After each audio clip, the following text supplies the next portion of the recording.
afternoon and welcome to the centennial celebration of the Helen and Alice Bristow Sanctuary and Wildwood Preserve. Today, we gather not only to commemorate 100 years of this beautiful sanctuary, but also to recognize the incredible achievements of our centennial restoration project. As we reflect on the rich history and the transformative efforts that have been brought us to this moment, we're filled with gratitude and admiration. Bristow Sanctuary has been a vital part of our community since its inception, a vision brought to life by the New Canaan Bird Protective Society. In the early 20th century, dedicated volunteers came together with a shared passion for avian conservation and education. They created a sanctuary to protect birds and foster a deeper sense of appreciation for their beauty and importance. It is through their vision and determination that we are blessed with this 17-acre haven today. However, as time passed, our beloved sanctuary faced challenges. By 2019, it had become what Chris Shipper aptly described as a rundown and overgrown backwater, a park that had lost its former glory. But thanks to the dedication and foresight of many, the story of Bristow has taken a remarkable turn. A heartfelt thank you goes out to former First Selectman Kevin Moynihan, former Conservation Commission Chair Chris Shipper, and Director of Public Works Tiger Mann. Their commitment to revitalizing Bristow led to the development of the Centennial Restoration Plan, which has breathed new life into this sanctuary. Their leadership, along with the support of the town of New Canaan and the Friends of Bristow Park, has made this transformation possible.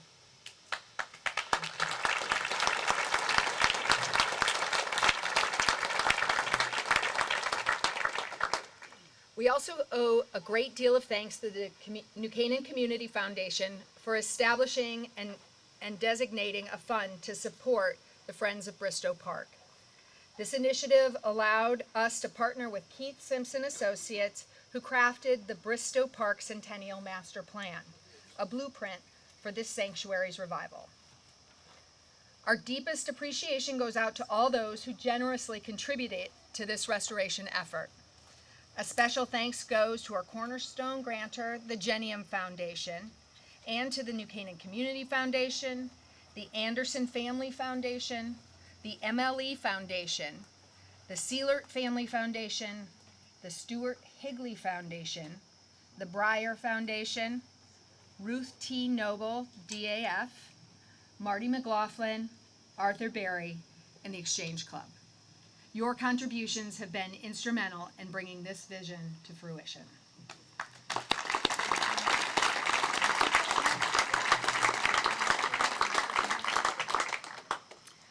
As we celebrate today, let us remember that the Helen and Alice Bristow Sanctuary and Wildwood Preserve is more than just a place.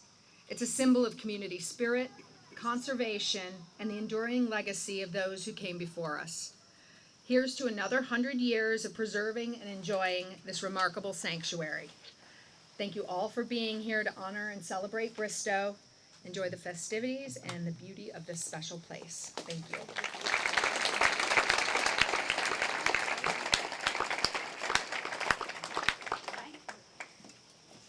I am so grateful that Deanna did her homework and someone has prepared remarks. I'm simply here to explain to you that this is, and please tell me if you can hear it back there, okay? I'm leaning in close. I'm simply here to explain to you how our program will operate. It's sort of a three-ring circus. The first act will take place here and end with a musical performance. Then some of us, or most of us, will decamp and walk down towards the grotto where the Francis of Assisi statue will be unveiled, and there'll be a dedication and a musical performance. And it ends with the release of wild birds, rescued wild birds, down by the pond, and then it's followed by cake and cookies and cider and drinks. So it's a three-ring circus. Welcome everybody to this. I do want to make a special word of thanks. There are so many people that I could thank, but I see one person in the audience that I have to thank, and he's in the back wearing a red hat, and his name is Tiger Man.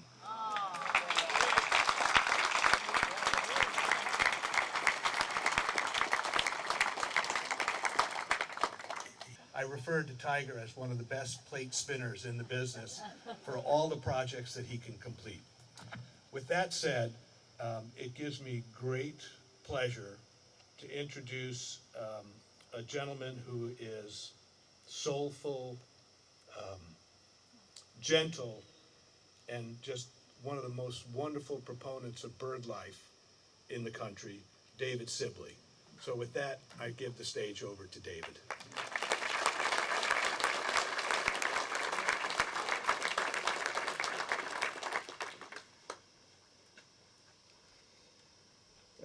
Thank you. It's that has a real drum sound on the podium here. I'll try not to touch it. Thank you. It is a pleasure to be here. It's been a pleasure spending the last 24 hours or so here in New Canaan and seeing the excitement, the passion, the commitment to nature that is here for this wonderful event. I have some notes that I've written. I will try to keep up with them.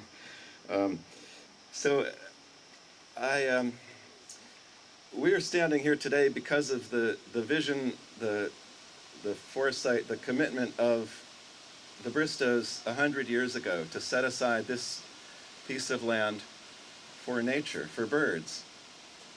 I think they probably recognized, at least subconsciously at the time, that they were also setting it aside for people.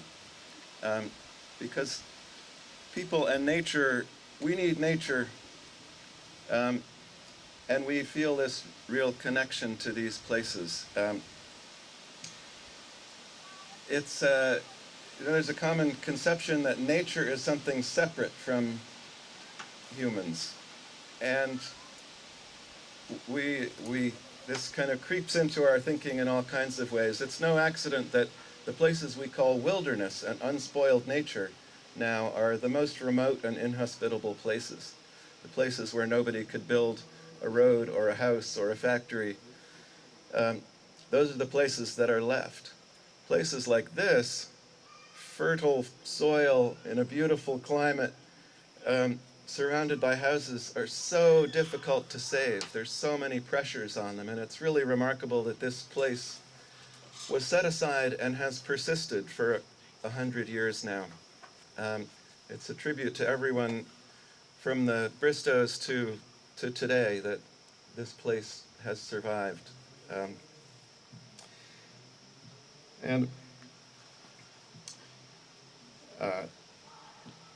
Those of us who, all of us here value nature. We know intuitively that this place has real value, but it's hard to define that value. It's hard to say why, and we probably all would define it in slightly different ways. We'd have different reasons for why this place is important to us. And I'll get a little philosophical about why I think this place is important. I've been a bird watcher my whole life. My father is an ornithologist. I grew up with birds and bird watching. And bird watching really means nature study. You're outdoors, you're watching birds, you're seeing them interact with everything around them. You notice trees and insects and the change of seasons. Everything is cycles and connections. And for me, that's one of the great joys of bird watching, is getting to understand all those connections. The birds that are here because the habitat is right for them. They are adapted to forests and these kinds of trees and the insects that are found on them, and they're here just for the part of the year that they can find food in this habitat. Then they move on. All of these seasonal changes, the abundance of food, the presence of birds, it's all connected and forms patterns that, as bird watchers, you begin to understand and feel a sense of connectedness, that this is the time of year when certain things happen. And there's a very reassuring sense of that these cycles have gone on for millennia and will continue. And every new detail that you learn about birds and nature fits into these broader patterns. It fits the system. You build a sort of understanding of this network in your head. And everything makes sense on that level. But birds, because of their ability to fly and move around so freely, they show up in surprising places. They move all over the place. So they're predictable and surprising at the same time. You can say, this is a good time of year to see migrating warblers in the park, but each day that you walk around in September, you're going to see different migrating warblers. You never know exactly what you're going to see. They follow certain patterns and are predictable on some level, but every day is still a surprise. It's one of the things that makes birdwatching so much fun. And birdwatching's much more popular now than it was when I was a kid. 50 plus years ago when I was starting birdwatching, if we were out in a park somewhere and saw another birdwatcher, we would make a very quick transit over to them to learn who they were, where they were from, what they were seeing. Nowadays, it's common to see birdwatchers, and we all communicate through social media and texts and other things, so you wouldn't have time to actually meet and have a conversation with every birdwatcher you meet. But it's wonderful that so many people are into birds now. The pandemic really boosted the interest in birds as well. I think a lot of people were home with free time and paying more attention to your own yard, the parks nearby, and also looking for something that was a distraction from the everyday challenges of the time. And birdwatching, nature study provides all of that. And I think that the popularity of birdwatching it owes in part to this sense of connection. That if you think back a couple of generations, it wasn't that long ago that paved roads and electric lights were a luxury or even non-existent. And refrigerated trucks, refrigerated transport wasn't available. You ate the food that was produced locally or that you could store in your cellar. Our great-great-grandparents lived with birds, understood the change of seasons, the cycles of birds. It's not that long ago that everyone was a bird watcher and a naturalist and lived with all of that, lived with the daily cycles of sun and the monthly cycles of the moon and the seasonal cycles of birds and insects and plants. And we've grown away from all of that now with air conditioning and supermarkets and all of the other pressures in our lives. And I think that on that fundamental level, the appeal of birdwatching is that it reconnects us with nature. It's a chance to get outdoors. It's an excuse to set your alarm for 5 a.m. and go outside and see what you see. And the highlight might be a fox walking across a meadow, or just seeing the fog early in the morning, or noticing that the leaves on the trees are starting to change, and seeing that there are fewer mosquitoes than there were the week before. All of those things, I think, are deeply satisfying because we are only a couple of generations removed from that constant contact with nature. And I think we really need it on that fundamental level. And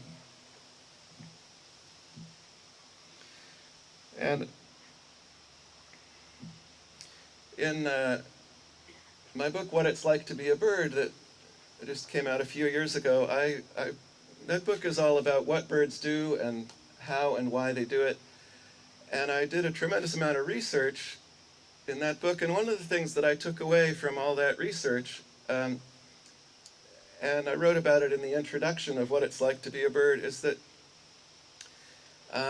birds' lives are much more, much richer, more complex, more subtle than I had imagined. They're making decisions all the time.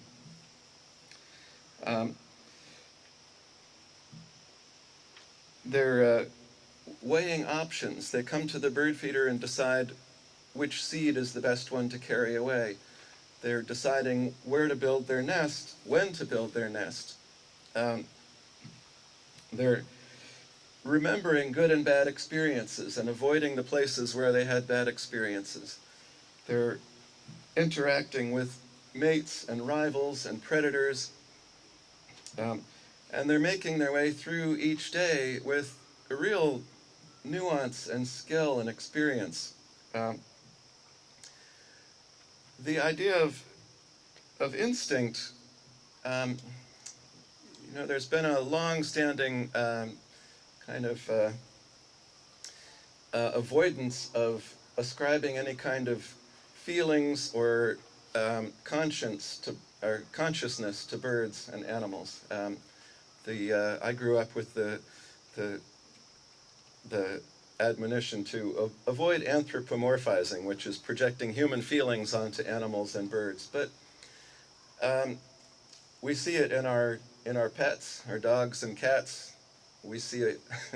I'm sure all of you see your pets doing things that imply some real understanding of situations and emotions. They're not acting simply on instinct. They're not robots controlled by their genetics. And it's the same with birds. They're making these decisions, and it's not a must build nest or must go south at all costs. It's I think more of the change in day length, the shortening days now, triggers hormones in the bird's body that gives them the urge to migrate. But the urge to migrate it must be kind of subtle, because it has to be balanced against their condition, their food supplies, the fat that they've stored in their body to enable them to fly for 8 or 10 hours straight. All of those things go into the decision whether to migrate. And then on the immediate decision, the weather, the wind direction, the temperature. They're weighing all of these things before they migrate. Instinct is telling them to go, but it's not telling them you have to go right now. It's telling them, take into consideration all these other things and then maybe migrate. And it makes sense that instinct motivates the birds with something equivalent to feelings, like a feeling of anxiety, a feeling of urgency, that can be outweighed by other feelings like hunger. And the birds' brains are fundamentally different from ours. They see the world in different ways, so I'm not suggesting that they have these feelings, but just that instinct is not a robotic compulsion. It's a subtle nudge to do something. And circling back to the topic of today, it makes me think that we are not so far removed. We are not immune to instinct ourselves. That the feeling that expecting parents get when they look at the new nursery that's been cleaned and decorated and set up for the baby that's due in a few weeks, that feeling of satisfaction and pride is probably some stirrings of instinct. The feeling of satisfaction that you get looking out at a neatly mowed lawn, a well-groomed sense of safety around your house where you could see any approaching danger, is probably instinct. And that to make the point that we are not so different from the birds and animals and life around us. So there's a lot of research now that shows the psychological benefits of spending time in nature. Even just looking at a green space helps reduce stress, reduce ADHD symptoms. It's spending time outdoors in a park in a green space like this is apparently just as effective as medicine at controlling ADHD. Everyone deserves access to green spaces like this. And it's so important to have public spaces where we can all get outdoors and walk around in a natural setting. There's something called the overview effect that is talked about mostly by astronauts who see the Earth from outer space, from orbit or from the moon. And seeing the Earth from that perspective, they all come away with the sense of how tiny and fragile and isolated the Earth is. And all the astronauts come back as environmentalists. And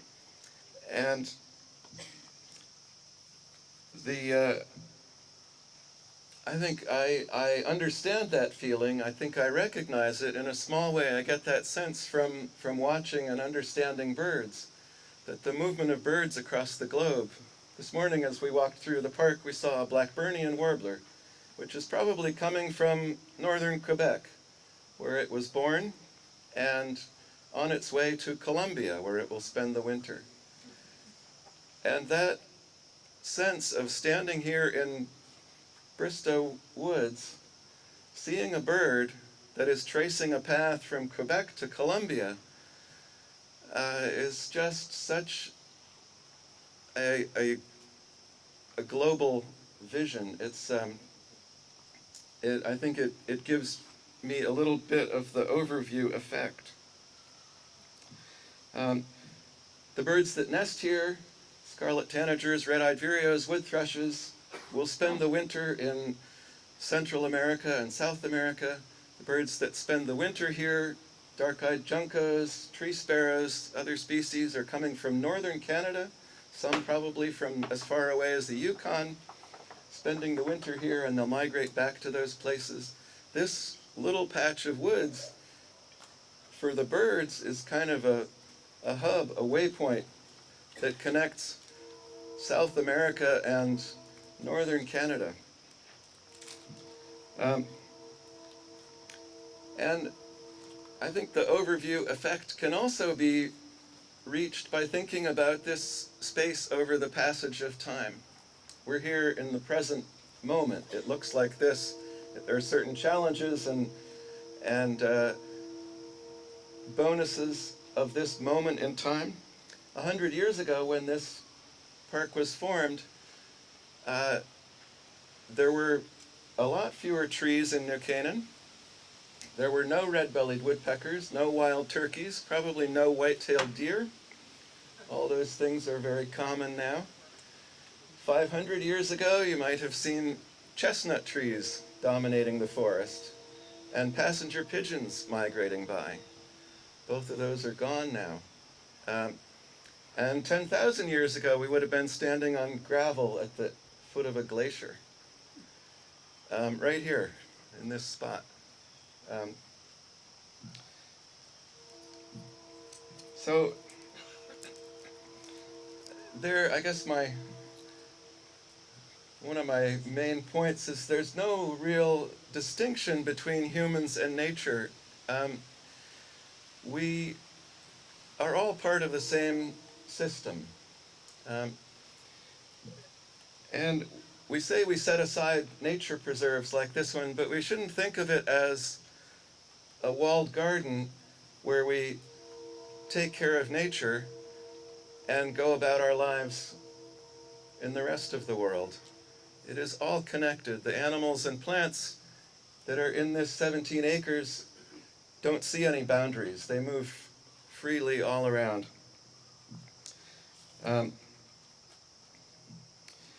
And the overview effect is also described as self-transcendence, the sense of floating out of yourself, kind of floating above the chains of our everyday problems, and seeing the whole world, seeing the broader picture, everything that surrounds us. It makes our problems seem smaller.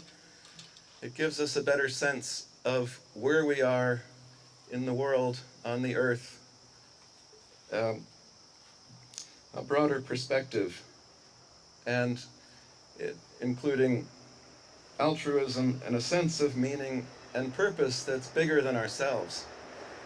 I suspect that was those feelings that motivated the Bristows to set aside this land 100 years ago.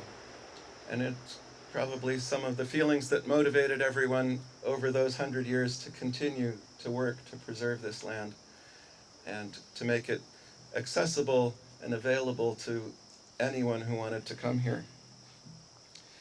And that's the real value of this place is it provides a home for the wildlife, the nature that is here, but it's also a place for us to discover our natural side and be a part of something bigger than ourselves.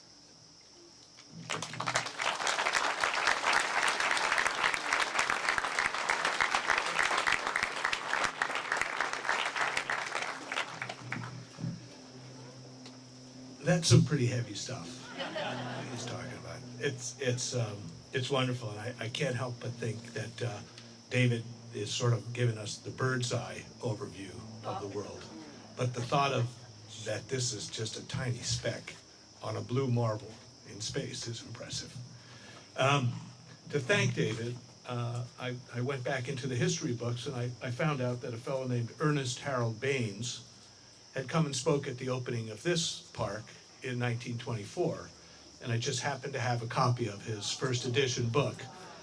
And this was the gentleman who was the inspiration behind the Bird Protective Society and the founding of the park. So in a sense, our program does echo the past, and this is just one token of it. So I'd like to give this to David.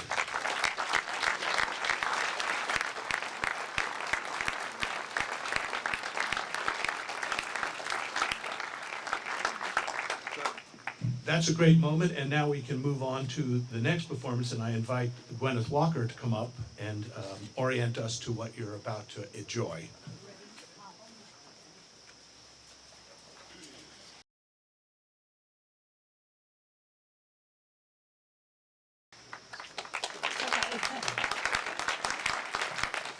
Hi everybody, I'm Gwyneth Walker, a New Canaan native and a composer.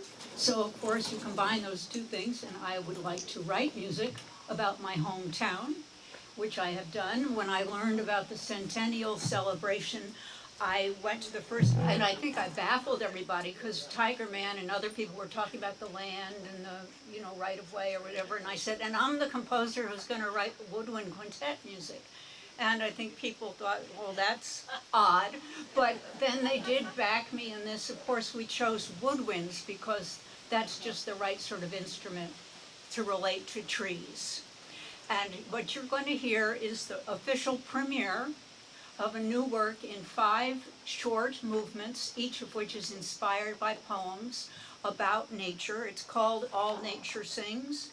There will be 5 movements, and we have fantastic readers for many of these poems. And for those of you who have the program, it's in there, but if you don't, just listen carefully to the readers. The first movement is about the birds. It's called In Flight, and there's a poem by Emily Dickinson that will be read about birds. As soon as the poem is read, the woodwinds then interpret it musically. The second movement is about the pond, and 2 mallards, 2 ducks, going across the pond. You've seen them, I'm sure. The third movement, when you come to the park and you're looking up, sometimes little things go scurrying by. What was that? A chipmunk, a squirrel. You never saw it, it just went. So I'm going to have one of those, and I believe the piece ends with the motion to the side. Is that right? Yes. You're going to see the chipmunks scurry by at the end.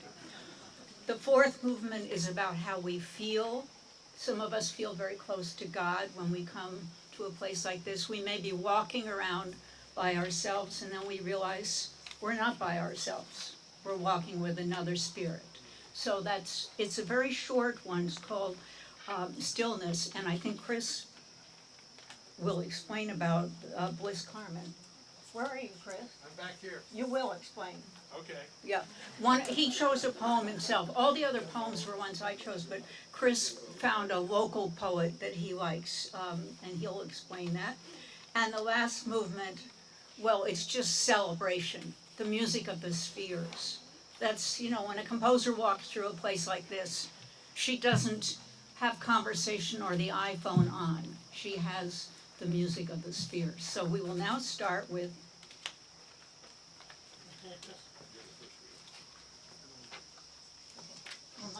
Remind me your name. Keith. It's Keith Simpson who's going to read the first poem. He likes Emily Dickinson. He'll tell you why. Oh, thank you very much, Gwyneth. And yes, I'm really very glad to be reading a poem by Emily Dickinson, because before coming to New Canaan in 1976, I lived for 3 years in Amherst, Massachusetts, in a house right next to the Emily Dickinson home. So here is In Flight by Emily Dickinson. Hope is the thing with feathers that perches on the soul and sings the tune without the words and never stops at all. And sweetest in the gale is heard, and sore must be the storm that could abash the little bird that kept so many warm. I've heard it in the chilliest land and in the strangest sea, but yet never in extremity did it ask a crumb of me. Hope is the thing with feathers that perches on the soul. Thank you.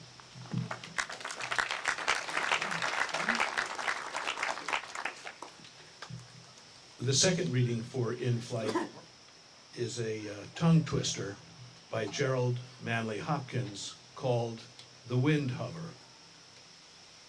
I caught this morning's minion, kingdom of daylight's dauphin, dappled on drawn falcon, in his riding of the rolling level underneath him, steady air and striding high there, how he rung upon the rein of a dimpling wing, and in his ecstasy then off on a swing, as a skate's heel sweeps smooth on the bow head, the hurl and gliding rebuffed the big wind.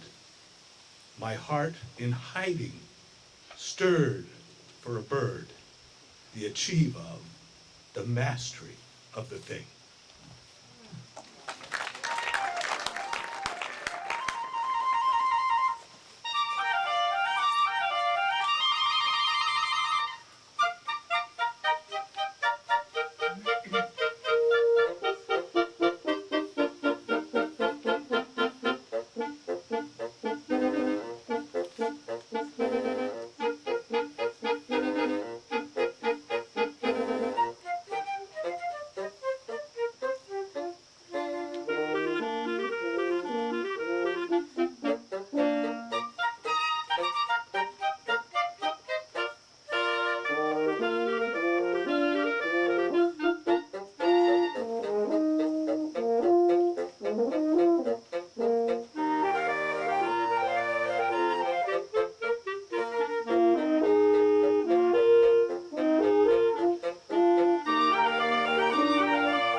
Gives me great pleasure to introduce my great friend, Art Berry.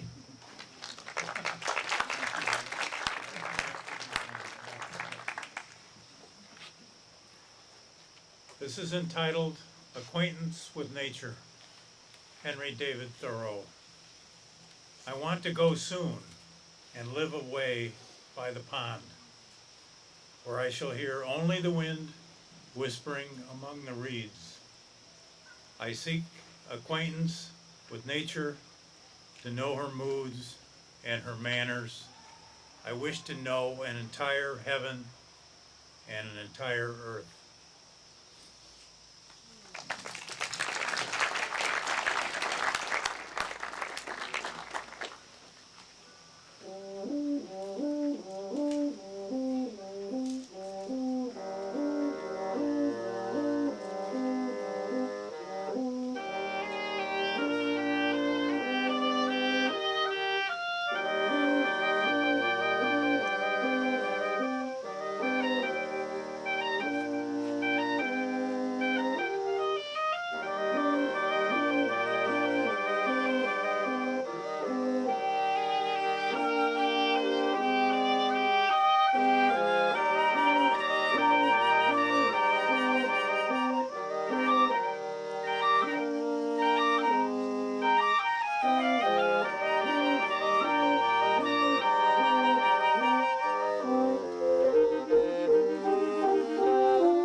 Our next poem reader will be the delightful, wonderful, and soft-toed Keith Ritchie.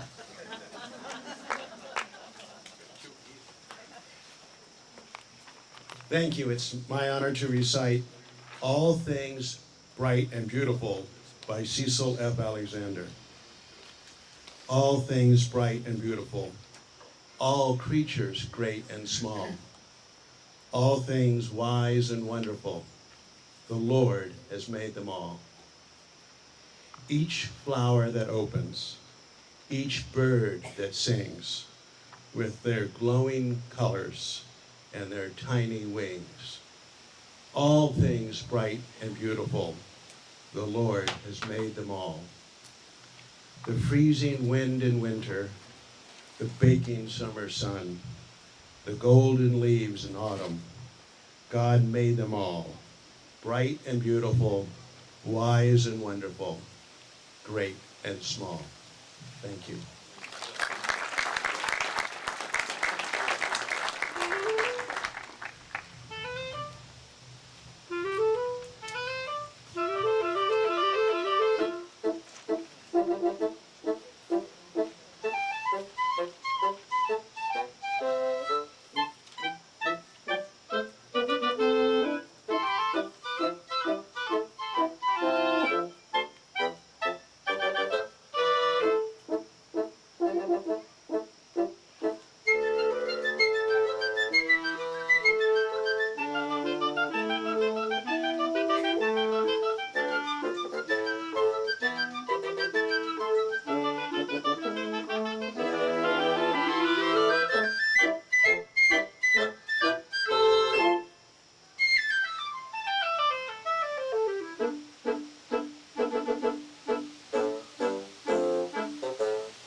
So we'll have two poems read. The first is Trees by Bliss Carman, which will be from the next generation leader of the Carls coming up.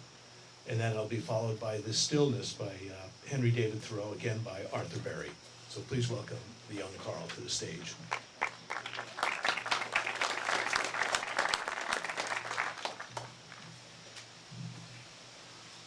I'm reading Trees by Bliss Carman. In the Garden of Eden, planted by God, there were godly trees in the springly sod, trees of beauty and height and grace, to stand in splendor before his face. Apple and hickory, ash and pear, oak and beech, and the tulip rare, the trembling aspen, the noble pine, the sweeping elm by the river line. Trees for the birds to build and sing, and the lilac tree for a joy in the spring. Trees to turn at the frosty call, and carpet the ground at the Lord's footfall. Trees for fruitage and fire and shade, trees for the cunning builder's trade. Wood for the bow, the spear and the flail, the keel and the mast of the darling sail. He made them of every grain and girth, for the use of man in the garden of earth. Then lest this soul shall not lift her eyes from the gift up to the giver of paradise. On the crown of a hill for all to see, God planted a scarlet maple tree.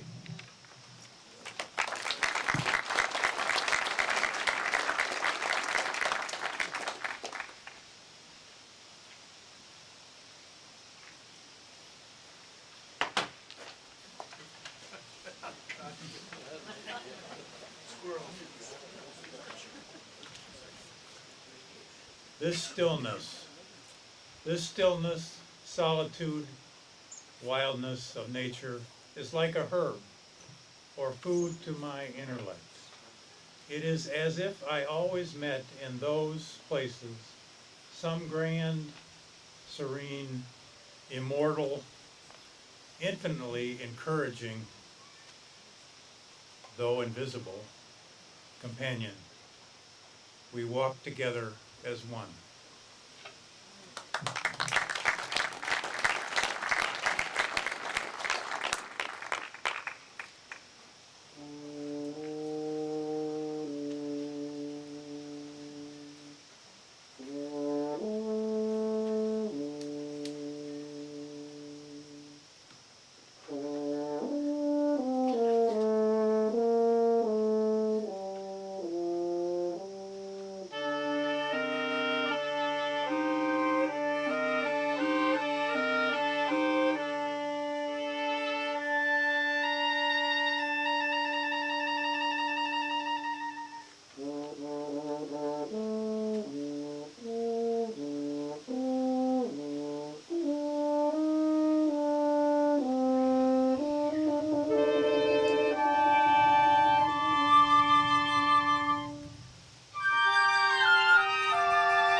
from a hymn that you might know.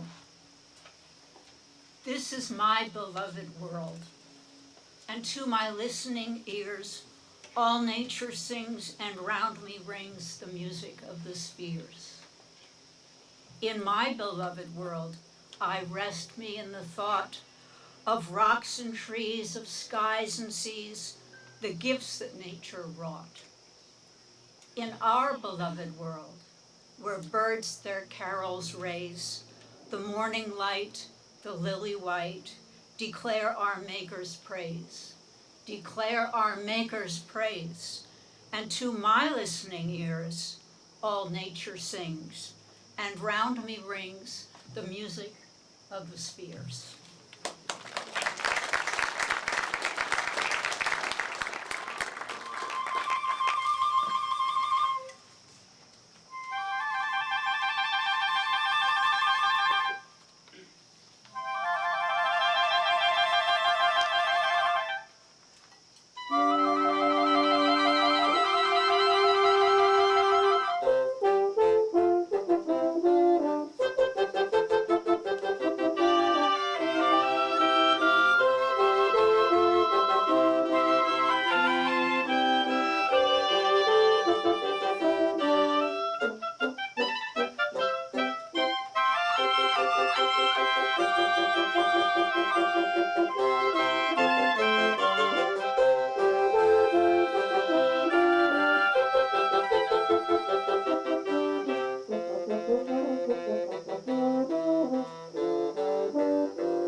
So we're going to shift to the next ring of the circus, and there we'll enjoy the unveiling of the Francis statue, a commemoration given to us by Scott Hare, and the New Canaan High School Madrigal singing a cappella, Donna Nobis Pacem.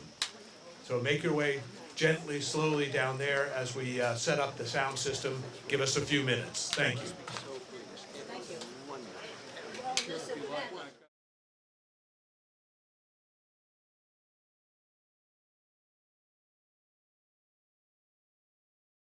Episode. And don't forget that your great-grandfathers unveiled the previous Francis statue. That's true. There used to be a statue of St. Francis in here. This sort of bring you back to past. One more thing while top of mind. One of the poems that we heard the one written by Bliss Carman. A little history. Bliss Carman was the Canadian poet laureate. He was from Canada, but he would come and spend summers in New Canaan for many years and stayed at my great-grandfather's house on Carter Street. And that poem that we heard called Trees was written right here in New Canaan, and it was reflecting on a scarlet red maple tree that stood on the top of Lone Tree Hill across from Carter Street. So it was just really cool. New Canaan Center. All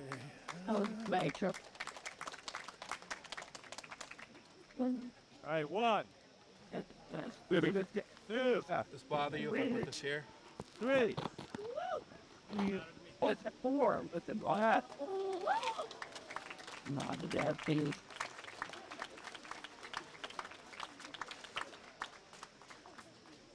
Right. We got a quick look. Sorry. Got it. I think the reason I'm here is the sisters, Helen and Alice Bristow, were members of the First Presbyterian Church of New Canaan, and so that's why I got invited to be a part of this. And yeah, I'm humbled and honored to be asked by Chris. I think it's really appropriate that we say a big thank you, Chris. This is.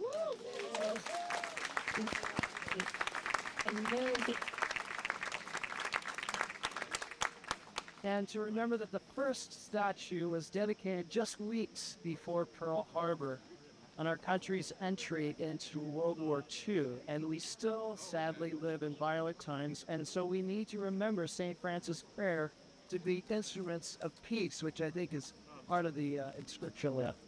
St. Francis did not study theology, interestingly to me, but he was, in the words of historian Kenneth Clark, a religious genius, perhaps the greatest that Europe had ever produced. He was wealthy, but he took a vow of poverty and spent long hours in prayer, often in places of solitude where he could distance himself from the busyness of the everyday world.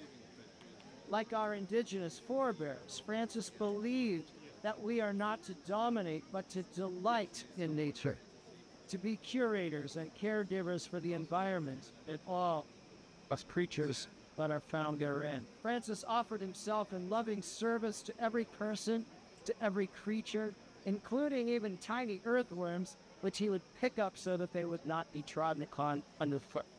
He's famous, as many of you know, for his sermon to the birds, and perhaps there's a connection in this sermon and the Bristow founders' dream of making New Canaan a songbird heaven. As he was traveling through the Spoleto Valley in Italy, Francis noticed a huge flock of birds gathered in some trees beside a field, and so he started preaching to them. My sweet little sisters, birds of the sky, you are bound to heaven, to God, your creator. In every beat of your wings and every note of your songs, praise God. For God has given you the greatest of gifts, the freedom of the air. You neither sow nor reap, yet God provides for you the most delicious food. Rivers and lakes to quench your thirst, mountains and valleys for your home, tall trees to build your nests, and the most beautiful clothing or change of feathers for every season. You and your kind were preserved in Noah's Ark, and so clearly our Creator loves you dearly, since he gives you gifts so abundantly. So please be aware, little sisters, of the sin of ingratitude, and always sing your praises to God. Well, though we may come from different faith traditions, we can all be grateful to St. Francis' vision of the universal spirit that binds us with all of creation. As we dedicate this amazing sculpture in this sanctuary, I just wanted to point out that, remind you, as most of you know, a sanctuary is literally a holy place. The word sanctus in the Latin is the root for sanctuary. And I believe anywhere becomes a holy place as we draw near in love to creation and all living beings, especially as love our neighbors, even our enemies. Friends, here is a holy place as we pause to find rest and give thanks for goodness, beauty, and truth of creation. Finally, whether we be a brilliant ornithologist like David, or a town official like many who are here, or students who will sing for us, or a neighbor or a retiree, or just a member of our town who needs a little solace and peace. May we all find peace as we experience Bristow Park. And remember the example of St. Francis to seek these all living beings. May we be strengthened in this fight when we come to you. And may we dedicate not only this statue, but ourselves to be instruments for peace, for our neighbors, for our community, and for our wood.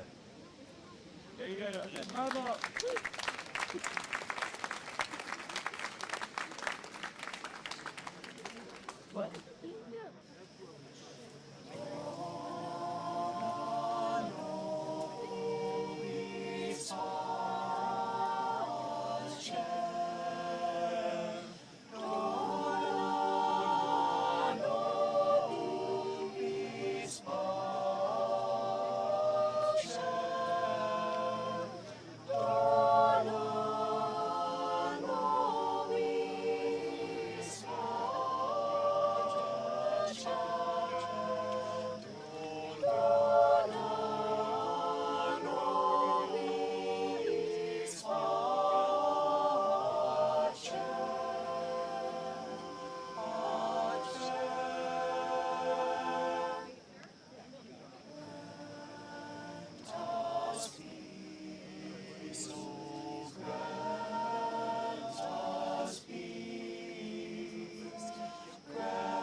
Thank you so much. In 1941,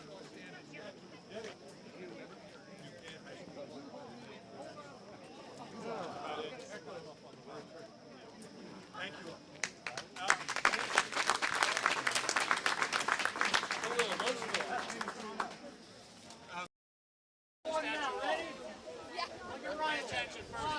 You're good, man.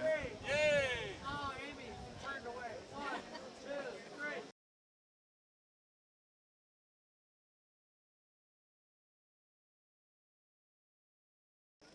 Hello, everybody.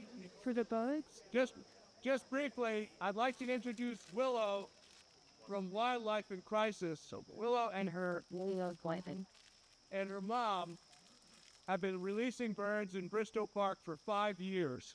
These are all birds that were injured and rescued. And as Dara, your mom says, this is their next best chance to do well. So Willow's going to talk about the birds that she's going to release, and then she will release them one at a time, or two at a time, as the case may be. Please, Willow. We're taking over 5,000 animals each year, injured and orphaned. Anything from a small hummingbird to baby black bear. Today we're going to be releasing 5 mourning doves, a cedar waxwing, 4 bluebirds, and 2 robins. The bluebirds and the cedar waxwing both came from New Canaan. Various cat attacks, car strike victims, and it's really important because land preservation and habitat destruction is the main cause of why these animals come into us, and land preservation is incredibly important. So we're really grateful for what New Canaan Land Trust does for our community. So I'll start out with the mourning doves, and I'll try to show everyone each bird as they come out, and we'll probably release them that way and that way towards the bird feeders, and just so we don't put them all in one place. This is our first mourning dove.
This morning, David identified a Tennessee warbler. We now have 124 species identified in Bristow Park.